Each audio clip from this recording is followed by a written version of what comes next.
통계청을 보면 좀 안쓰러워요. 이렇게 야단을 뭐 상당히 맞죠.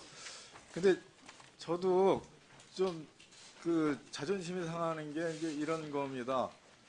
그 1분위 하위 소득 20%인 1분위의 근로소득이 감소한 거, 그리고 5분위 배율이 악화된 거, 그리고 또 취업자 수의 증가율이 대폭 둔화된 거, 이런 등등은 이게 문재인 정부가 여하튼 어려우신 분들을 돌본다는 정책 목표를 가지고 집권을 했고, 또 소득주 성장이 그런 취지를 가지고 있는 거 아닙니까?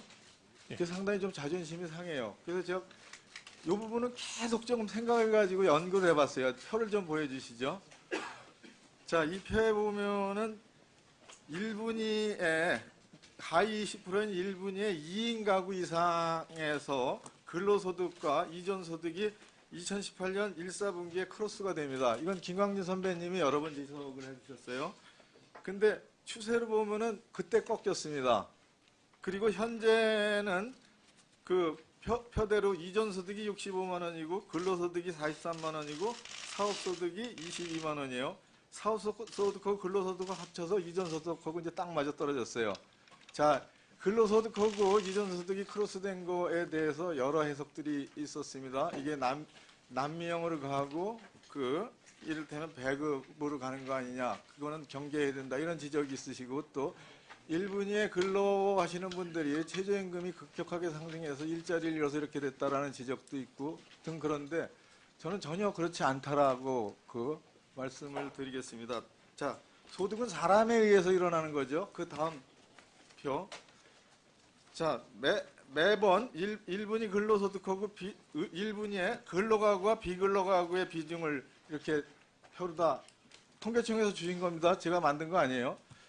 그래서 보니까 비근로가구가 최근에 70.2%예요. 2인 가구에서. 그리고 근로가구는 29.8%입니다. 자, 이런 상태에서 비근로가구가 많은 상태에서 1분위에 근로소득이 높을 수가 없죠. 현상이 그렇다는 얘기입니다. 그래서 이거를 근로가구, 비근로가구를 분리해서 설명을 해야 된다라는 말씀을 우선 드립니다. 그런데 유독 진짜 뼈 아프게 2018년 1, 4분기에 이 변동폭이 상당히 높아졌어요.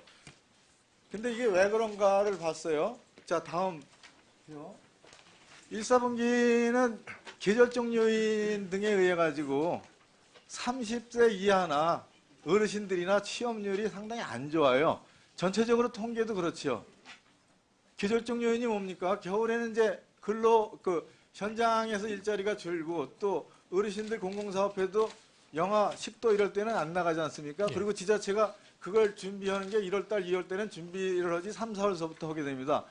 그리고 또 공무원 취업하는 분들은 취업준비생이니까 실업자 통계에 잡혀야 안 잡혀요? 취준생이면 등록을 하게 되면 잡히게 됩니다. 예, 네. 이 부분은 제가 잘못 말씀드린 것 같으네. 네. 자, 이런 요인에 의한 거이죠. 그 다음 표 보시겠습니다. 2인 가구의 연령별 구성이에요. 맨 위에 게 70세인 부분, 70세인 분이 2인 가구에서 1분위에 43.4%를 차지하고 있어요. 자, 반면에 소득이 제일 높은 5분위에서는 훨씬 떨어지죠. 5분위에서는 2.1%밖에 안 됩니다. 그러면은 70세 이상을 경제활동 인구라고 보기 어렵죠. 이분들이 근로소득자라고 보기는 어렵죠. 현실적으로 불가능합니다. 예, 그렇죠. 자, 다음 표. 그러면 왜 2018년 1월 1, 4분기에 이런 큰 변화가 있었는가? 그거에 대해서 제가 통계청에 자문을 구해봤더니 인구 센서스가 5년마다 바뀌죠. 예, 그렇습니다. 그래서 2018년 1월서부터 인구 센서스 5년 단위가 바뀐 거에 가지고 1인 가구 비중이 높아졌고, 그리고 노인 인구가 늘어난 게 통계에 반영이 된 겁니다. 예, 그렇습니다. 그렇죠. 네. 그리고 그때 모집단이 바뀌었어요. 그 전체 대상 가구 조사, 경활 가계동향 조사에 전체 대상 가구가 9,180가구로 늘면서 조사에서 4,080가구가 변동이 됐어요. 예. 이 부분에 노인 가구가 늘어나고 1인 가구가 늘어난 거죠. 예, 그렇습니다. 자, 그 다음 표 봅시다. 자, 지금까지는 2인 가구였는데 1인 가구까지 포함해서 다 전체를 보면 이렇게 됩니다. 1분이나 2분이나 3분이나 5분이나 다 1인 가구까지 포함한 소득분포액 층위를 나눈 거죠. 2인 가구만 한 건 어느 구성된 게 아니죠. 단지 통계 방식의 차이일 뿐이죠. 예. 근데 OECD 국가 중에 1인 가구를 포함해서 통계를 내는 데가 있고 2인 가구서부터 통계를 내는 데가 있죠. 예. 간략히. 제가 설명을 하겠습니다. 자, 그래서 이전 소득이 1인 가구에서 봤을 때 이미 이전 소득이 1분위에서 이 표에 하면 2013년 1사분기입니다. 1사분기서부터 이전 소득이 근로소득을 훨씬 높게, 훨씬 우에서 작용을 하고 있었어요. 그래서 1분위에서 2인 가구가 아닌 1인 가구 전체로 제대로 보면은 이전 소득이 훨씬 많은 비중을 차지하고 있는 게 박근혜 정부 때도 그랬고 이명박 정부 때도 그랬고 아마 노무현 정부 때도 그랬을 겁니다. 2013년까지 보니까 이래요. 예. 그래서 다음 표입니다. 그러면 1분위에서 1인 가구의 연령별 물포를 보니까 70세 이상인 분이 55%예요. 예? 자, 이런 상태에서 1분위의 근로소득이 높을 수가 없죠. 예. 그 다음 표입니다. 그렇게 해서 1인 가구의 비근로 가구하고 근로 가구를 1분위에서 따져보니까 비근로 가구가 80%예요. 비근로 가구가. 그리고 근로 가구는 20%고 이게 2인 가구로 쳤을 때는 어떻게 되냐면 10%씩 차이가 납니다. 2인 가구로 했을 때는 이 비근로 가구가 70%고 근로 가구가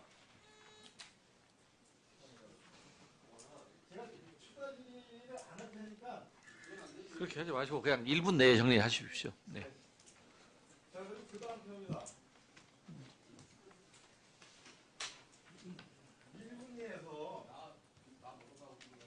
1분위에서 1인 가구 비중이 70%입니다. 1인 가구 비중이. 예. 그리고 1인 가구는 대체로 청년이거나 노인이죠. 자, 이제 마무리하겠습니다. 그래서 이거를 통계청장님이 잘 좀 설명을 해주세요. 제가 시간이 없으니까. 네. 그래서 근로소득과 이전소득의 크로스가 이를테면 군대정책도 아닌 배급이라고까지 이렇게 비난받을 필요는 없다라는 말씀 하나 말씀이시고 그리고 우리 정부가 그동안 일부의 근로소득 악화에 대해서 상당한 비난을 받았는데 저는 비난 일부영향에 대한 책임을 져야 되지만 이게 그 일부의 구성 상황 자체가 그렇게 돼 있었고 그래서 이거는 좀 과학적으로 서로 논쟁을 해야지 마치 정치성으로 소득 성장의 실패니 이런 식으로 정리해 주십시오.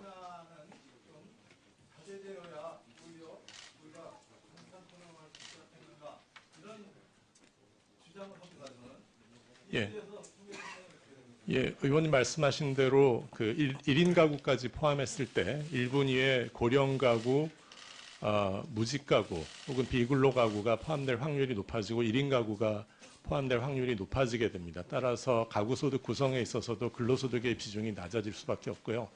고령화가 진행되고 1인 가구의 비중이 늘어날수록 그런 경향은 좀 가속화될 거다라고 봅니다.